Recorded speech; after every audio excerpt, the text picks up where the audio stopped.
Sens fans, welcome to today's episode of the Senstennial. Today we're going to discuss the latest and greatest in the Ottawa Senators rumor mill. So yesterday, Kevin Weeks decided to kick 2023 off in a rumor way as the Sens are apparently involved in another trade rumor about a defenseman, but this time it's one that's actually on the roster right now, and that is Nikita Zaitsev.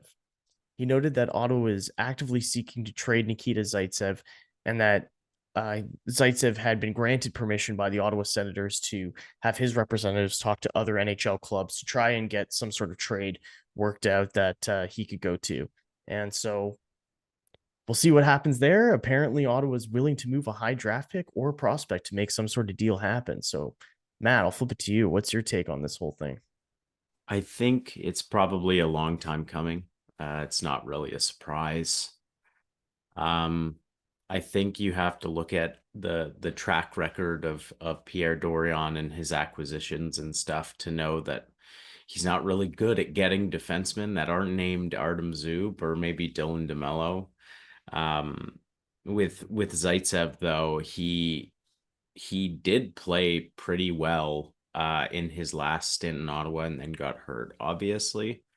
But I think the relationship there is broken. Even if Zaitsev had a resurgence and became a solid, competent third pairing type defenseman, I don't think he wants to play in Ottawa anymore because of everything that's been going on. And he also has a no trade clause to a 10-team list. And I can probably guarantee you that he'd most likely be willing to waive that to go to any of the teams on his list because he's probably just done with the situation in Ottawa. And I don't blame him. Um, we all have been very hard on Zaitsev, and that takes a toll on people's mental health. But fresh starts are always good. Now the scary part is the high draft pick and the prospect. What does that look like? Is that I mean, it's obviously not going to be our first round pick in this year or next year's draft. It doesn't make sense. That's too high of a sweetener for a contract that isn't that bad. Um, whereas uh you may be in the territory of like the second we got from Washington, but I think even that might be a bit rich. If you can combine like a later draft pick and one of your lower level prospects, I think that becomes a much easier conversation. But if it's like Nikita Zaitsev and Igor Sokolov for 50% retained of his salary for future considerations sort of deal, like that's when pills start becoming more difficult to swallow. Yeah, for sure. And to me, honestly, it comes as no surprise that the Sens are looking to move Zaitsev. I think when you look forward to next season, first of all, they got Artem Zub extended, which we already talked about. But um, aside from that, like they need to allocate some money towards re-signing Shane Pinto and extending Alex DeBrincat, who I think both of those guys will be core players going forward. And there's Absolutely. yeah, and there's absolutely no way in my mind you trade either of those guys. Those Yeah. guys are guys you want on the club going forward for the foreseeable future. And yeah, with Zaitsev, I think it's just because he has that extra year through next season. Yeah. He does have a $2 million signing bonus this summer. Ottawa obviously paid his signing bonus this past summer, and in doing so, I think it makes his money this year easier to move. So maybe that's part of it. I know some people speculated that because Zoop has been signed long term, I'd say midterm, that now it makes sense for the Sens to be like, okay, we can move Zaitsev. We have Zub locked up. We don't need an extra right hand defenseman making this much money. I think it also opens the door for the possibility that if a high draft pick or prospect is involved, maybe the Sens do finally make that long rumored Jake Chikrin trade and move Zaitsev and maybe it is that first round pick, a prospect, and something else to get Jacob Chikrin on the roster. But yeah, I think it just kind of opens the doors for other possibilities for the team, and I don't know if you feel the same way about that. I definitely think that that money that would be allocated to Zaitsev contract is going to be integral for the makeup of the team going forward, that extra year of Zaitsev contract is definitely backbreaking, and it sparked a lot of chatter on Sens Twitter and Sens Reddit and Discord and all that stuff about the deal that we should have just qualified Cody Ceci and like had a 1 year deal with him and like lived with that. Um, yeah, probably. But like it's all revisionist history at this point. Like we have our Zaitsev, we had our Connor Brown, and like that's life.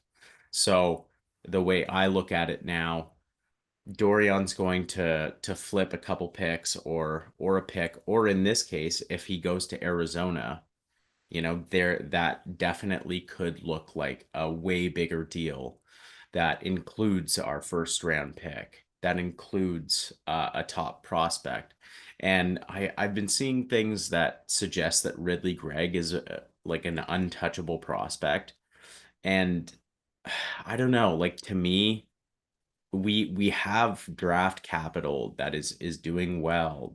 All these prospects, like now's the time to build your team and have guys that are going to be on your roster going forward.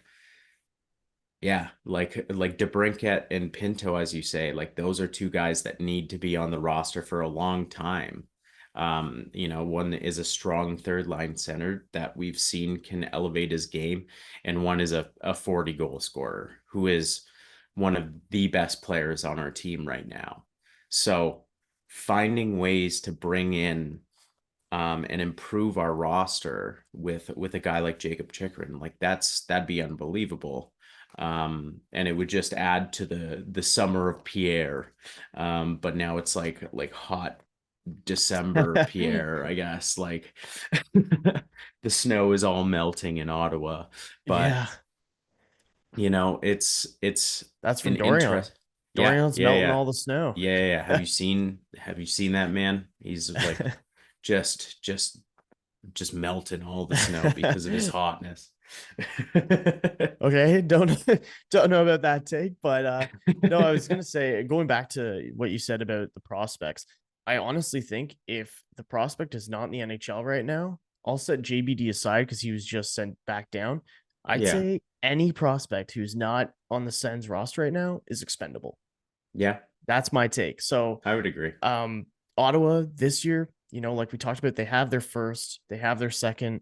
I think that adding a quality player this year could help them get to the playoffs. They're 7 points out right now. That's not the worst. They're just going to have to make up a lot of ground. And I think adding a quality player obviously helps you do that. So that's totally a possibility. And if you need to give up a guy like Ridley Gregg or Tyler Boucher, who's played well for Team USA at the World Juniors, if you Yeah, need to give up one of those guys to make some sort of deal happen, I'm honestly fine with it, depending on on obviously what the return is. yeah, But aside from that, yeah, like I said, you got the first and second in this year's draft. If you don't make the playoffs, that first rounder is sitting probably around the 14-15 slot. You're going to restock your cupboards immediately with a higher caliber forward or defenseman. On top of that, then the following year you have a first rounder and two second rounders. So I really think that the Sens, they have the draft capital. You're in the stage where you want to start kind of doing what Tampa does or what Colorado does, where it's like, okay, we're going to give our futures up. We're going to, start getting ready to win now. And yeah, The Sens core, they're like DeBrincat and Shabbat are like the oldest members of the core. And I guess Artem Zub, because now that he's signed, and those guys are 25 and Zub is 27. So mm-hmm, those are your oldest players of your core. yeah, Obviously, Claude Giroux is here for the short term, and he's an important player. But when you're looking at the rest of your core, they're all guys who are under 25 years old. So yeah, in a couple of years from now, that roster is going to be absolutely stellar, in my yeah, opinion. And yeah. so, yeah, I think I know we're kind of getting away now from the Zaitsev trade, but I think this is kind of the time where you start trying to move those futures and build your roster into what you want it to be. And that's a competitive one going forward, and hopefully a playoff contender. Absolutely. And straying away from the Zaitsev talk is exactly why we have the Zaitsev talk. Like you move Zaitsev to do all this other stuff. So it's kind of inherent that, once we stray away from Zaitsev, better things are coming. So It's all full circle, baby. All right. Well, thank you for tuning in to this short little episode on the Nikita Zaitsev rumors. We appreciate you tuning in. Happy New Year and go Sens go. Let's get this thing above 500 and see where it takes us. Go Sens go.